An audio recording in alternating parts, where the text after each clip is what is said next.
Si vous aimez les histoires qui s'effacent à la vue de tous, abonnez-vous et plongeons-nous ensemble dans le récit. Ce soir-là, je n'ai pas perdu ma femme. J'ai perdu l'illusion que j'avais de qui elle était. Tout a commencé par un baiser. Pas le genre de baiser échangé dans l'ombre, ni chuchoté derrière des portes closes, mais au milieu d'une pièce bondée, sous une lumière tamisée, à la vue de tous. Il l'a embrassée et elle lui a rendu son baiser. Je n'ai pas crié. Je n'ai pas jeté le verre que je tenais. Je n'ai pas exigé d'explication. J'ai simplement vu la femme que j'aimais se transformer sous mes yeux en une étrangère. On parle souvent de la trahison comme d'une tempête soudaine, bruyante, violente, destructrice. Mais la mienne a été silencieuse. Elle est arrivée comme un lent effondrement dans ma poitrine. Silencieuse, suffocante. Je me souviens avoir pensé à quel point elle était belle ce soir-là. Sa robe bleu marine, son rire mélodieux, la façon dont tous les regards étaient tournés vers elle. Pendant des années, j'ai cru que son sourire était synonyme d'amour. Ce soir-là, j'ai compris que ce n'était qu'une façade. Quand son collègue s'est penché et l'a embrassée, l'atmosphère s'est arrachée. Chaque son, chaque battement de cœur s'est figé. Et quand elle ne s'est pas éloignée, j'ai compris. C'est à ce moment précis que mon mariage est mort. Mais ce que personne dans cette pièce ne savait, pas même elle, c'est que sa petite trahison ne s'arrêterait pas à mon silence. Car le silence peut être la vengeance la plus cinglante. Je n'ai prononcé que 2 mots ce soir-là, c'est fini. Ma voix était calme, presque trop calme. Elle tranchait les murmures autour de nous. Ses yeux se sont écarquillés, son visage s'est flétri. Lui, l'homme qui l'avait embrassé, a reculé comme un lâche, réalisant trop tard son erreur. Elle a tenté de parler, bafouillant des excuses. Ce n'est pas ce que vous croyez. Mais chaque syllabe sonnait faux, même à ses propres oreilles. J'ai quitté la pièce, non par faiblesse, mais parce que je refusais de jouer la comédie de la souffrance. Qu'il colporte des rumeurs. Qu'il murmure que j'étais parti au lieu de me battre. Car je ne la fuyais pas. Je retournais à moi-même. Plus tard dans la nuit, elle entra dans la chambre. Du mascara avait coulé sur ses joues. Elle supplia, s'il te plaît, je peux arranger ça. Je t'aime. Je la regardai et, pour la première fois, je ne vis plus ma femme. Je vis une étrangère sous son visage. Tu ne m'as pas perdu ce soir, lui dis-je doucement. Tu as perdu un homme qui t'aurait pardonné. Elle pleura jusqu'au matin. Pas moi. La douleur a cette capacité de consumer tout ce qui est tendre en vous, jusqu'à ce qu'il ne reste que l'acier. Et au matin, je n'étais plus un mari. J'étais un homme qui avait décidé que sa vengeance ne serait pas bruyante. Elle serait patiente, poétique et absolue. Les jours se transformèrent en semaines. Elle errait dans la maison comme un fantôme. Silencieuse, vide, désespérée de défaire l'irréparable.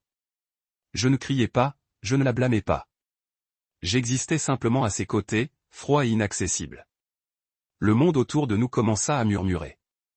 Amis, famille, collègues, tout le monde était au courant. Elle voulait sauver la face. Mais comment sauver ce qui est déjà brisé? J'ai commencé à dormir dans la chambre d'amis. Elle partait.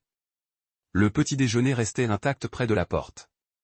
Chaque matin, sa culpabilité pesait lourd comme une épée de Damoclès. Mais ce qu'elle ignorait, c'est que je préparais déjà quelque chose. Non pas une vengeance sanglante, mais une vengeance glaciale. J'ai commencé à tout documenter. Ses messages, la chronologie des événements, les mensonges qu'elle racontait à nos amis. Petit à petit, j'ai bâti une vérité silencieuse. Non pas pour exposer, mais pour libérer. Puis un jour, elle m'a demandé si on pouvait réessayer. J'ai souri et j'ai dit, bien sûr, repartons à zéro. Mais au fond de moi, je savais que je lui laissais juste assez de cordes pour la perdre. Non pas pour la pendre, mais pour la laisser révéler au monde sa véritable nature. Car la vengeance n'est pas toujours synonyme de destruction. Parfois, c'est une révélation. Laisser les actes d'une personne dévoiler sa corruption lentement, imperceptiblement, jusqu'à ce qu'elle devienne irrémédiable. Nous avons recommencé à zéro, du moins c'est ce qu'elle croyait. Je l'ai laissé y croire. Les dîners, les sourires, les petites conversations qui avaient autrefois une signification. Mais cette fois, je n'étais pas son mari. J'étais son miroir. Chaque mensonge qu'elle proférait, je le lui renvoyais en silence. Chaque demi-vérité qu'elle murmurait à ses amis, je la laissais planer assez longtemps pour que d'autres puissent sentir la corruption. Elle croyait se reconstruire. Je restais simplement en retrait, la regardant masquer les failles avec de fausses promesses. Puis vint la fête de l'entreprise, les mêmes collègues, la même foule qui avait jadis été témoin de sa trahison. Elle insista pour que je vienne, disant que cela prouverait que tout allait bien, et j'acceptai car la vengeance a souvent besoin d'une scène. Ce soir-là, je la regardais jouer le rôle de l'épouse parfaite.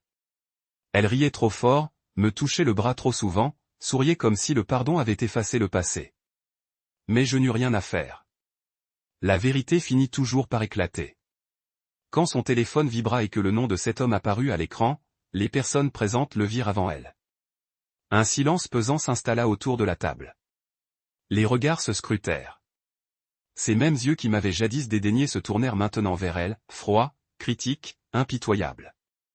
Je ne dis pas un mot. Je suis resté là, j'ai salué poliment nos hôtes d'un signe de tête, puis je suis sorti, la laissant se noyer dans les murmures. Parfois, il n'est pas nécessaire de détruire quelqu'un.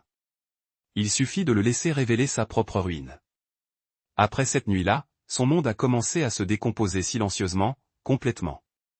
Ses amis ont cessé de répondre à ses appels. Ses collègues l'évitaient dans les couloirs. Et l'homme pour qui elle avait tout gâché a disparu, comme le font les lâches quand le plaisir est terminé. Je n'ai rien publié. Je ne l'ai pas exposé en ligne. Les gens l'ont fait pour moi, car les rumeurs se propagent comme une traînée de poudre quand la vérité en est l'étincelle. Elle a supplié à nouveau, mais pas d'amour cette fois. De pitié, disait-elle, elle ne supportait plus le regard des autres. Les murmures qui la suivaient partout. Je lui ai dit doucement, ce ne sont pas les gens qui te jugent. C'est juste ton propre reflet qui résonne.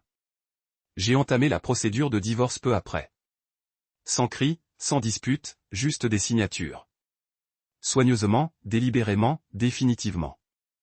Elle a essayé de m'en dissuader. Elle a dit qu'elle changerait. On pourrait déménager, recommencer à zéro, mais la confiance ne se reconstruit pas avec ceux qui l'ont brisée. Quand les papiers ont été signés, elle est restée assise, le regard fixé sur la table. Une femme qui avait brillé jadis, désormais réduite en poussière. Et pour la première fois depuis cette nuit-là, j'ai ressenti une paix intérieure. Non pas celle de la victoire, mais celle de la libération. Car la vengeance, dans sa forme la plus pure, ne consiste pas à faire du mal. Il s'agit de guérir si profondément que le souvenir de l'autre ne puisse plus vous atteindre. Un an s'est écoulé depuis cette nuit. Parfois, je vois encore son nom sur de vieilles photos, chez des amis communs, dans des actualités, des bribes d'une vie passée. Mais la douleur ne me gagne plus. Cela me rappelle simplement qu'elle a tout perdu à courir après une étincelle qui n'a jamais existé. Et moi, j'ai gagné quelque chose d'inestimable, la lucidité. On me demande souvent si je regrette de ne pas avoir crié, de ne pas l'avoir détruite publiquement. Non. Car la vengeance la plus cruelle n'est pas le chaos, mais le contrôle. Quand on peut regarder celui ou celle qui nous a brisés sans rien ressentir, c'est à ce moment-là qu'on a vraiment gagné. Non pas parce que tu les as fait souffrir, mais parce qu'ils n'ont plus d'emprise sur ton âme. J'ai reconstruit ma vie lentement, tranquillement, avec grâce. Les murs de mon nouvel appartement ne portent plus l'écho des mensonges, seulement le rythme apaisant de la paix. Parfois, je me sers un verre de vin, je me tiens près de la fenêtre et je regarde les lumières de la ville scintiller. Et je repense à cette nuit, la nuit où il a embrassé ma femme devant tout le monde. Je croyais que c'était la fin, mais non.